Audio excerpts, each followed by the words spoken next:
Today I want to talk about how songwriting is a little bit like quantum mechanics. So I was listening to a physics lecture,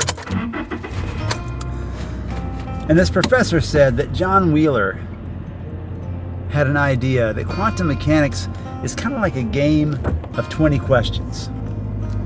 Except that when you come in the room and you start asking yes or no questions, say, is this person a musician? They say yes. Is this person a woman? No. Is this person an American citizen? They say yes. And you keep going like that. But every time you ask a yes or no question, it takes a little bit longer for them to answer you, as if they have to think about whether it's a yes or no question. And that's kind of weird. But you get to the end of it and you think you know who it is. So you say, is this person Jonathan Byrd? And they say, yeah, it's Jonathan Byrd. And you say, okay, that's cool, but why was it taking you so long as we were getting to the end of it to answer these yes or no questions? And they reveal to you that they didn't really decide on a person when they started. What they decided was that each question they answered had to be in agreement with the previous questions. So once they asked, whether or not it was a musician, and the first person said yes, from then on, whoever they chose, it had to be a musician. So every person down the line had to go, okay, how many musicians do I know? And what Wheeler was trying to say is that quantum mechanics will give you different answers depending on the questions that you ask. And I thought, that's a lot how I write songs. I think when people hear a story song, they assume that I wanted to tell a story about something. They assume that I knew the story that I wanted to tell, which is not true. Often, usually not true. It's been true in a couple of cases, but usually not true. The reason I'm filming this in my truck is because I want to show you how I wrote a song called The Ballad of Larry. So this used to be the White Cross BP. It was the only gas station. It was one of the very few buildings in the community of White Cross. At the time, I was driving a little Geo Tracker, and there was a blue Econoline van parked right there. And I walked in the front door, and I paid for my gas. Because at the time, you couldn't pay for the gas at the pump. It just didn't exist. Because, I invented dirt. You didn't know. I had a halo of hair just like that, too. Little ringlets, just like he does. And right here, I was thinking about this guy that I saw inside. And he had the name Larry on his shirt. I don't know if that was really his name. Could have bought that shirt at a thrift store. I don't know. Somebody could have given him that shirt. And he had on a hat that said U.S. Navy. Had a Navy ship on the front of it. I was in the Navy. I noticed things like that. And I noticed all the items that he was purchasing, and I noticed that he wrote a check. I kind of took everything in. I think if you get used to writing, especially daily journaling, you just start to notice things. You become a sort of a professional observer. And I took all those things in, and I started writing this verse.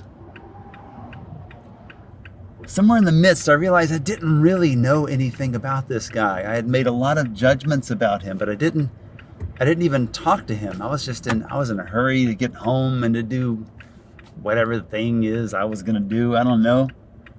Just wanted to get my stuff and do my thing. So I assumed a lot about this guy. But as I pulled out, I started writing in verse. Larry is a veteran. Seen him at the store with a 6-pack of malt liquor, the Prozac of the poor. I didn't even think I'd keep that. I thought that was just going for the rhyme. A can of chili and a can of beans and a pack of cigarettes, 4 cheap cigars, writes a check. Climbs into his van, it's a blue Econoline. They're both on their last legs, if looks are any sign. There's a flag on the bumper, and just to the right, a bald eagle with a nail file says, "It's time to fight." He didn't have that bumper sticker. He did have a flag on his bumper, but I remember this editorial cartoon with a bald eagle with a nail file saying, "It's time to fight." It was post 9/11, which was very fresh in the national consciousness.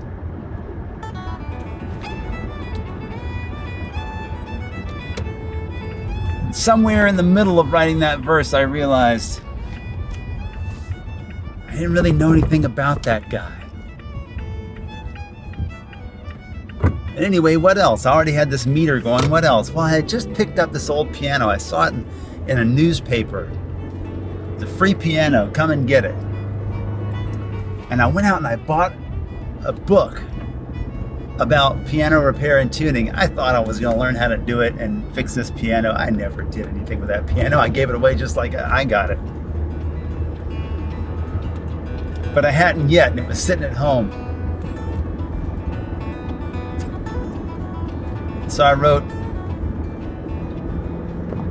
I had an old piano, it just didn't belong. A couple missing keys that seemed to be in every song. Even when I had it tuned, it didn't sound that good. I was tempted to scrap the guts, burn the wood. I put it in the paper, a piano for free. If you can haul it, you can have it. People came to see. Some folks played chopsticks, or maybe body and soul. Always they'd hammer in the empty holes. That's pretty good. I like that. That's a verse about the piano, right? And I always regretted using body and soul versus heart and soul. Heart and soul is the one that a lot of beginners play on the piano, but body and soul is this great jazz tune. Anyway, it works, but it could have been better. And then I was like, back to my game of 20 questions. What can I say yes to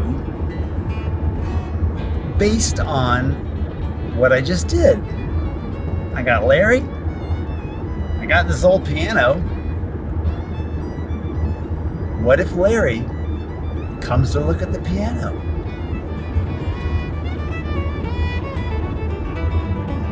I heard you got a piano. He said with suspicion. He had a face kind of like that anyway.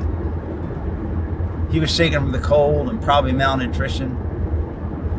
I said, "Hey Larry, why don't you come on in? Can I make you some coffee?" He wasn't listening. I always like that rhyme. He went to that piano like he'd seen an old friend. He drew his name in the dust. He told me where it was made and when. He said, "I haven't seen one of these since I was a boy." And his face was twisted into joy. This great old barn right here. Wow. I'm not even halfway home. I've got these 3 verses. So now I was thinking about a song called Streets of London. I'm thinking how this character kind of fits into that vibe. A lot of people have said John Prine Hello in there, but I wasn't really thinking about John Prine at the time. I was thinking about Streets of London. Think you've got nothing to give. Look around how people live. Somebody had given me the piano, I gave it away. Could have made somebody happy. Loneliness is poverty, and I started to cry as soon as I said those words. Just truth condensed down to 3 words. I never would have found that without this little game of 20 questions. If I had known what my story was about, I might not have ever found that. Loneliness is poverty. Say hey. Say hey to me. I think I added the second say hey because when I got home and started playing this on the guitar, that's how the rhythm felt to me. I just wanted something a little extra there at the end.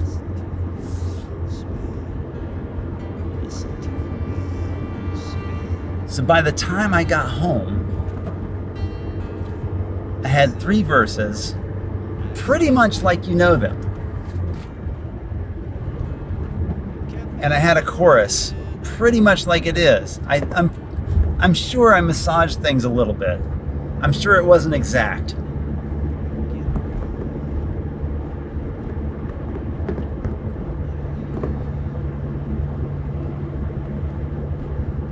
I'm just about home on a road called Bradshaw Quarry Road. And this is a log cabin that my mother built in I think it was 83.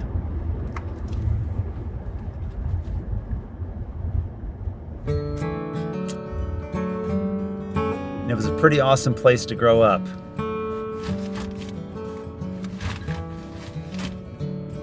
I don't know these people. So I'm gonna go knock on the door.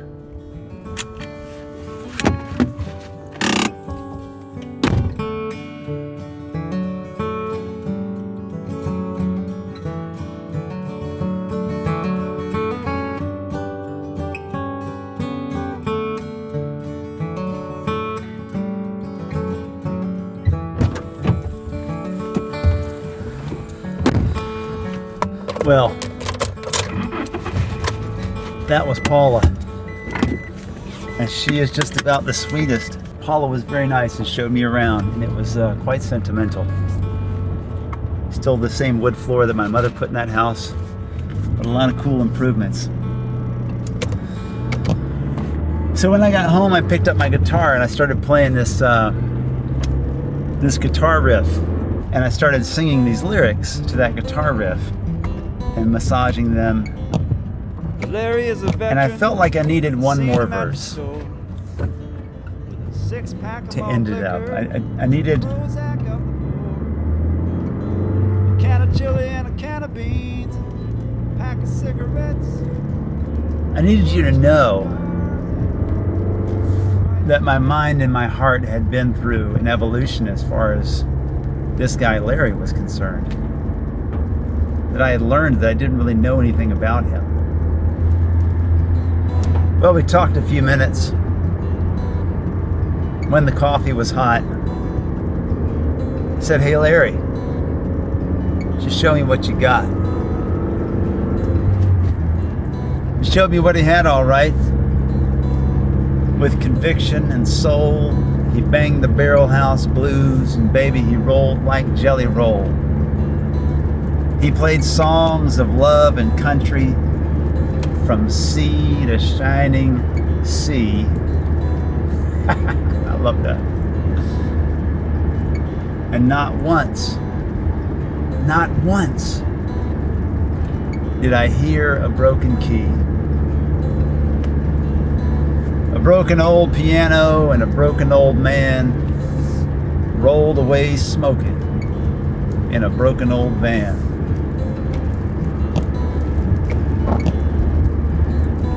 I was definitely crying writing this.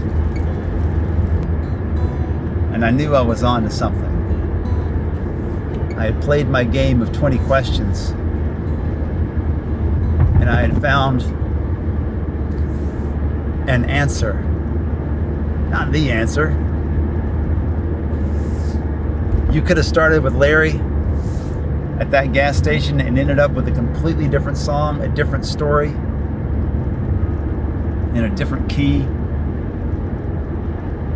because you would have asked different questions than I did. And as frustrating as it is to quantum physicists that quantum mechanics is not predictable, it's only probabilistic, I think it's a fantastic thing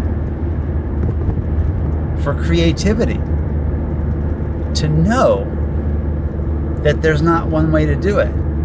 Your 20 questions are going to be different from my 20 questions, and my 20 questions tomorrow are going to be different from my 20 questions today. I think when you start songwriting or thinking about songs, you think there's a way to do things. And there kind of is. But maybe you could just let go of that and realize that depending on the questions you ask, you're going to get different answers. So your exercise for today is to take an inspiration and not know too much about it and start playing this game of 20 questions with yourself.